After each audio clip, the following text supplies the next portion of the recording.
नमस्कार. आपला भारत न्यूजमध्ये आपले हार्दिक स्वागत. नवी दिल्लीहून महत्त्वाची बातमी.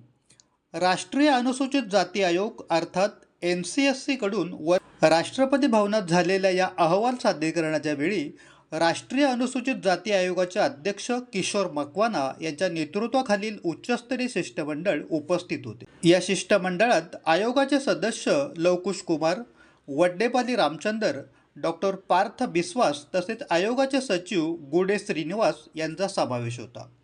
भारताच्या संविधानातील अनुच्छेद 338 अंतर्गत राष्ट्रीय अनुसूचित जाती आयोगाला हा वार्षिक अहवाल सादर करण्याचा घटनात्मक अधिकार आहे. या अहवालामध्ये अनुसूचित जातीसाठी असलेल्या घटनात्मक संरक्षणात्मक तरतुदीची अंमलबजावणी तसेच त्याच्या कल्याण आणि सामाजिक आर्थिक विकासाचा आढावा घेण्यात आला आहे.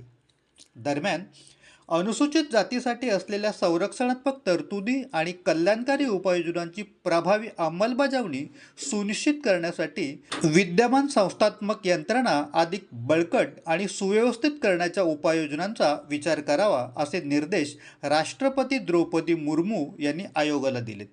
तसेच अनुसूचित जातीच्या कल्याणासाठी आणि सामाजिक आर्थिक विकासासाठी कार्यरत असलेल्या संस्थात्मक यंत्रणांचे कामकाज अधिक सुरळीत आणि प्रभावी करण्यासाठी आवश्यक उपाययोजना आखण्याचेही राष्ट्रपतींनी सांगितले.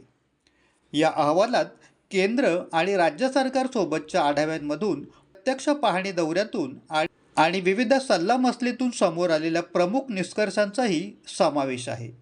पाहत रहा भारताचा बुलंद आवाज, आपला भारत न्यूज, सत्याचा ध्यास, जनतेचा विश्वास.